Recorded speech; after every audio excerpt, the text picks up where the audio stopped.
In last two videos, we have displayed several representative products of Japan. Today we bring another excellent design to you. This keypad adopts two kinds button embossment. One is edge-embossed and another is flat key no embossed.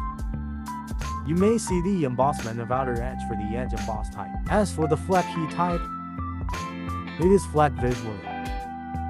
When pressed, all the keys feedback crisp sound.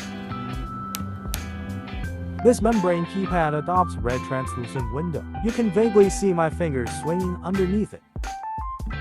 Compare it with a fully transparent window. The light transmittance is very different. Now let's take a look at the connector. This is female terminal no housing. The choice of male or female terminal depends on the device or equipment. The matte surface brings a sense of high.